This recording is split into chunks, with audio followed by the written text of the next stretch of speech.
Good morning to you. Good morning to you. We all rise to greet you with sunshiny faces. Good morning to you. Welcome to our morning prayer time. I'm Lynn Kilbride. I'm Joa. God bless you. We're going to read a little bit from Jesus Calling for the day. Ready? Understanding will never bring you peace. That's why I've instructed you to trust in me, not in your understanding.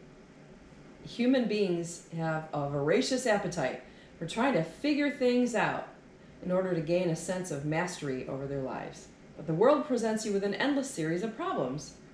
As soon as you master one set, another pops up to challenge you. The relief you had anticipated is short-lived. Soon your mind is gearing up again, searching for understanding, mastery, instead of seeking me, your master. The wisest of all men, Solomon, could never think his way through to peace. His vast understanding resulted in feelings of futility rather than in fulfillment. Finally, he lost his way and succumbed to the will of his wives by worshiping idols. My peace is not an elusive goal hidden at the center of some complicated maze. Actually, you are always enveloped in peace, which is inherent in my presence. As you look to me, you gain awareness of this precious peace. So what did we get from our reading today? The wisest of all men, Solomon, could never think his way through to peace. His understanding resulted in feelings of futility. Finally, he lost his way.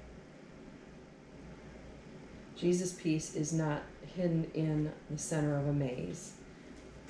We are actually always in his peace. As you look to me, you gain awareness of this precious peace. So what do you get from that today?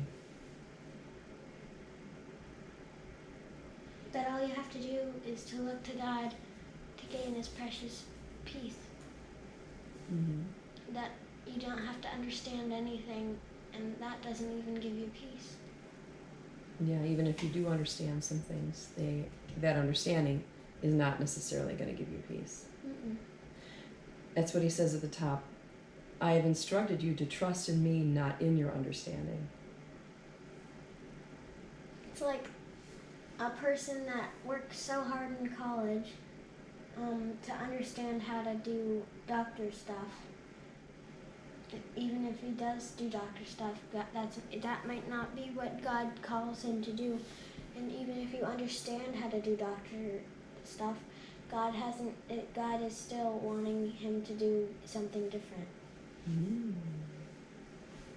Like, he learned the doctor stuff because he thought that helping other people was going to give him peace. But sometimes, what you're saying is sometimes people can even be doing the good stuff and not have peace. Mm-hmm. So what would you say to the person who is doing good stuff but still doesn't have peace? Pray a little bit, and then think of what God wants you to do and what he might have been calling you earlier in your life, and go back to college. Maybe they don't have to go all the way back to college and change what they do for a living, but he may be just saying, I just want to sit with you in quiet peace. Then that your job's not going to give you that feeling of peace. Just being with him is going to give you that peace. maybe he wasn't going to mass. Maybe he just thought saving people was going to give him peace. But going to church and actually living the church gives you peace. Yeah. What's one example you've had of going to church that gave you peace?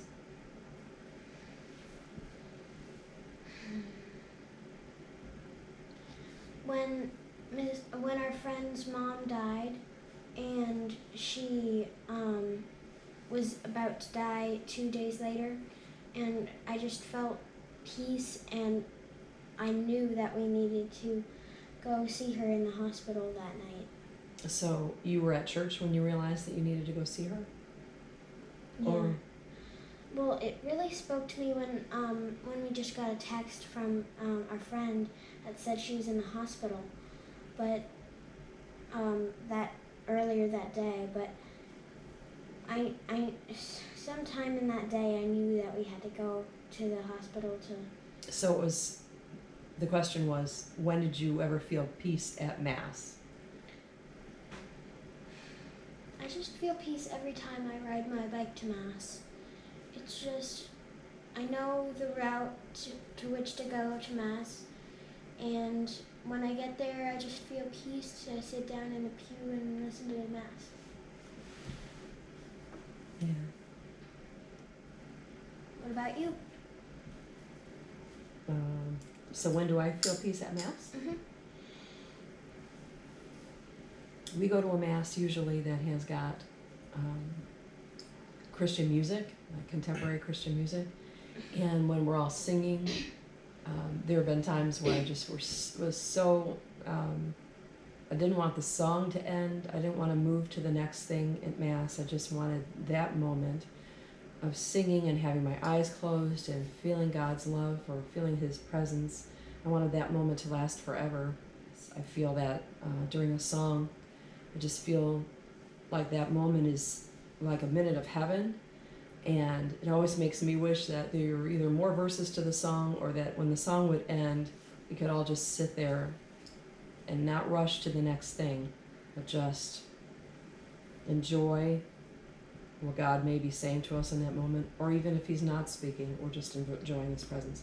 I feel like that's what Jesus keeps saying heaven is going to be like. There is no rushing on to the next thing. If you are in that moment of praise, you can enjoy it as long as you want. Wow. That's great. Mm.